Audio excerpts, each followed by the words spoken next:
You know, I'm pretty good at this pissing other people off thing, eh? See, a few hours ago, I got blocked on Twitter by Michael Rowlands. See, there seems to be this recurring theme where I put far left YouTubers to task for their arrogant, dishonest, crappy behavior on Twitter, and I end up getting blocked. And it's funny to me because, for once, I didn't insult Michael. I didn't come at him with my usual charm.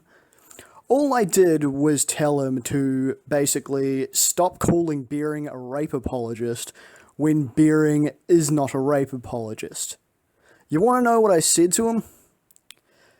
Michael made a tweet, which I can't see at the moment, where he basically told Beering to stop being a rape apologist in response to Beering, asking him how to respond to Michael when Michael calls him a rape apologist.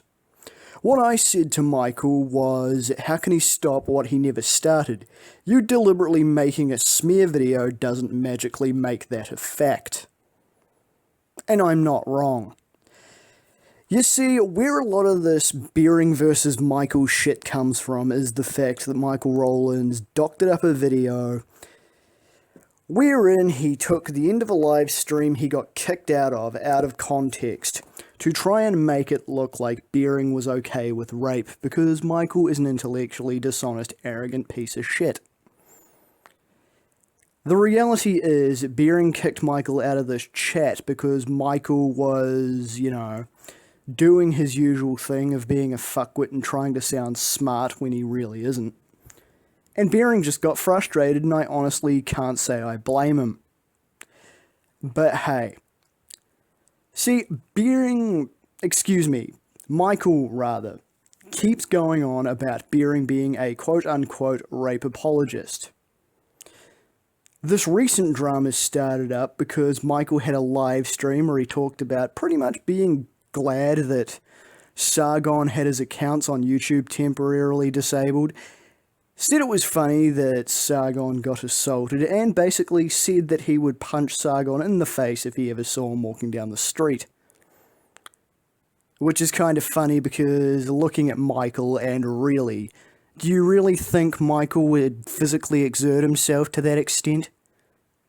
It's not very, physically stressful swinging at someone, but Michael looks like the type of guy to whom that's a lifetime's worth of exercise, doesn't it? But that's neither here nor there. Beering basically called him out on that video and called Michael out for his arrogance, because it's not the first time Michael has threatened physical violence on someone he disagrees with. And Michael made a response to Beering where he once again opened the video by calling Beering a rape apologist as if it was an established fact. False rape accusations are serious fucking business, Mikey. But Michael keeps harping on this point.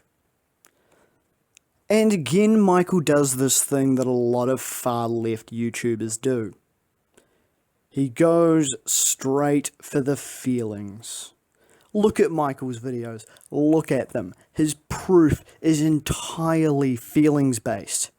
Like, calling Blair White a transphobe. Logically, does that make sense? He has called Blair White a transphobe because Blair White calls out trans-trenders like Milo Stewart and Justin Dennis. How the fuck can a legitimate transgender person be transphobic for calling out fake transgendered people? That logically does not make sense. In much the same way that Beering is not a rape apologist, yet Michael keeps throwing these false rape apologist accusations at Beering. Beering, for his part, takes it all in good humour, but the point is this. Michael seems to want to have his cake and eat it too.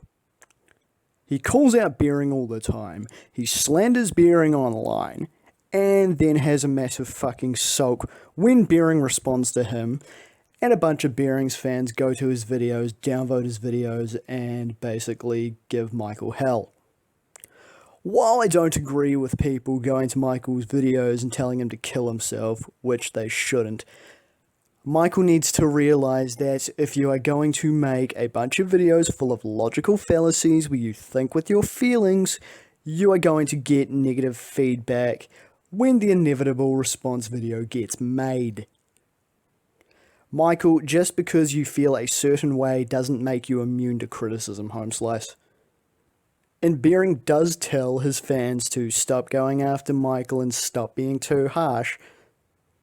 He's not a fucking babysitter. There's only so much he can do. He can't physically stop his fans from going over and telling Michael what's up. Like, what does Michael expect people to do?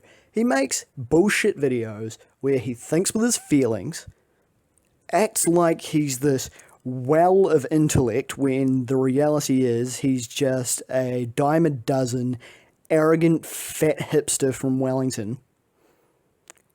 He thinks he's basically this brilliant, enlightened, all-accepting, wonderful feminist genius when the reality is he's just some obnoxious, arrogant, three-chinned spastic with the spinal integrity of a wet teabag. I mean, look at the guy. He goes around changing his Twitter name to something to do with him being intellectually dishonest in a completely facetious way, when he is intellectually dishonest. All of his thoughts are based upon feelings. He thinks he is right 100% of the time. He never concedes to being wrong. He blocks people who tell him he's wrong, and then acts like the victim when he is slandering people in the fucking first place. Michael, the fact of the matter is this.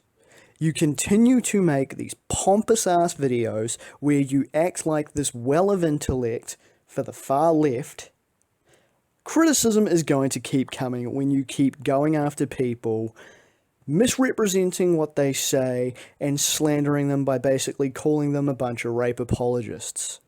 You call a guy that hasn't said he's okay with rape a rape apologist. You call a transgendered person a transphobe, among other things, simply because they disagree with how you feel about something, okay?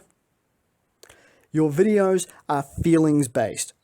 You do not get to complain, Michael, when you get criticism from the people you criticize very, very badly. And you do not get to complain about being called out for intellectual dishonesty when you are, in fact, intellectually dishonest. And you don't get to freaking cry like a little bitch about being a capital city coward when you act like a fucking coward.